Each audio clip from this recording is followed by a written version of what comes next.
Welcome to the President's Diary, a weekly program where we highlight the work of His Excellency Dr. Mohamed Irfaan Ali.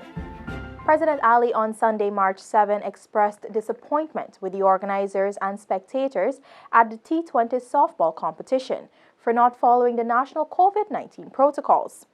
The president, who had agreed to be the patron of the competition, had done so with the assurance that all systems would be put in place to ensure strict adherence to the COVID measures on and off the field.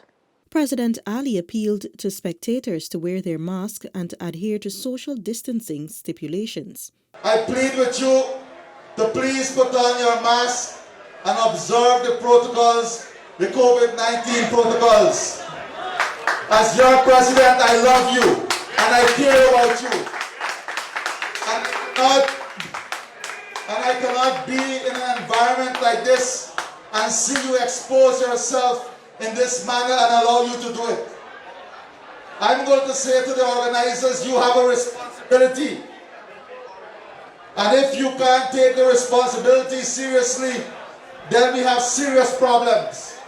On the occasion of International Women's Day on Monday, March 8, President Ali, in a message, said this year's observances highlight the need for us to work more assiduously and purposefully to reduce gender inequalities. The president noted that the coronavirus pandemic has exposed startling societal disparities, including gender inequalities. President Ali called for the redoubling of our efforts and a recommitment to completing the unfinished task of narrowing gender inequalities wherever these are to be found. Meanwhile, His Excellency and First Lady Mrs. Arya Ali hosted an appreciation ceremony for women on staff at the Office of the President to commemorate International Women's Day. The President spoke of the challenges career women face while balancing work and family life. We have to put systems and mechanisms in place to ensure that you don't have to make such choices, but that the country and the system allows you the opportunity to work whilst at the same time your children can be taken care of. This is the society that we want to build. He reiterated that women, who are themselves the cornerstone of the family, have a leading role to play in bringing the country together. Also on Monday, the head of state met with the representatives of the ABCEU countries at its office. The delegation consisted of United States Ambassador to Guyana, Ms. Sarah Ann Lynch, Acting United Kingdom High Commissioner to Guyana, Mr. Ross Denny, Canadian High Commissioner to Guyana, Mr. Mark Berman, and European Union High Commissioner to Guyana, Mr. Fernando Pons Canto. Vice President the Honourable Dr. Bart Jagdeo was also at the meeting. His Excellency, Minister of Health, Honorable Dr. Frank Anthony, and former Minister of Health and now advisor at the Ministry, Dr. Leslie Ramsamy, on Wednesday afternoon met several executive members of the Guyana Cancer Foundation at the Office of the President. The representatives of the group disclosed the challenges they are facing in their quest to enhance cancer awareness and support throughout the country. The non-profit organization was represented by its president, Bibi Sahid Akhtar Hassan, Treasurer Farah Youssef, and Executive Member Sheikh Hassan. Minister of Foreign Affairs Honorable Hugh Todd and Senior Minister in the Office of the President with responsibility for finance Honorable Dr. Ashni Singh were also in attendance.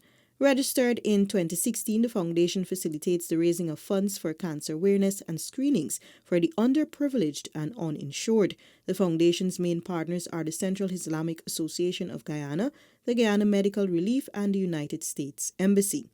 His Excellency on Friday received a courtesy call from the outgoing Chilean ambassador to Guyana, Mr. Patricio Becker, at State House. The Chilean ambassador also presented a token of appreciation to President Ali. His Excellency and First Lady Mrs. Arya Ali were among those who benefited from the most recent batch of 80,000 vaccines received from the government of India. President Ali, after receiving the COVID-19 vaccine on Friday, in a message to the nation, encouraged everyone to get vaccinated. Whilst it is not mandatory, I want to urge you as far as possible to consider taking the vaccine. I'm sure that it will help us as we all work together in getting ahead of this pandemic. I also want to assure every Guyanese that we are sparing no resources in having every single Guyanese vaccinated before the end of the year. President Ali says his government continues to reach out to suppliers around the world, including those in the United Arab Emirates, to source more of the COVID vaccines. He also noted the global shortage of these vaccines. It is important for us to ensure that we explore every avenue in having access to these vaccines in a speedy manner and ensuring that it fits into our plan of having the entire country vaccinated before the end of the year. So you can rest assured that we're going to continue to work aggressively on this. President Ali on Saturday expressed gratitude to the governments of India and China for the COVID-19 vaccines donated to the government and people of Guyana. The president also spoke of his government's efforts to acquire additional vaccines. Guyana is not the only country that benefited from the kindness of India. And it's not only about kindness, it is a responsibility India took in ensuring underprivileged, developing countries also have access to the vaccines. So on behalf of the people of Guyana, we are grateful to Prime Minister Modi and the people of India. He also provided an update on the future rollout of the vaccination program. We have been told that within 2 weeks, we'll get a first shipment of 50,000, and every 2 weeks following that, we'll get shipments of 50,000 until we get to the 200 doses that we'll have ordered from Sputnik. We have started the vaccination process, and we can't slow down, so we are moving to every single avenue. Later on Saturday, the Commander-in-Chief of the Armed Forces attended a welcoming ceremony hosted by the Guyana Defense Force following the acquisition of a helicopter. The arrival of the Bell 412 EPI helicopter is the realization of a promise made by President Ali to enhance the transportation fleet and security capabilities of the Guyana Defense Force. The president reiterated his government's commitment to build the force's capacity. We have been investing continuously in the training, upgrading, and development of our human assets. With this acquisition comes a new era of training, an upgraded era of development. It brings with it new potential, new capacity. And these are things we have to celebrate too.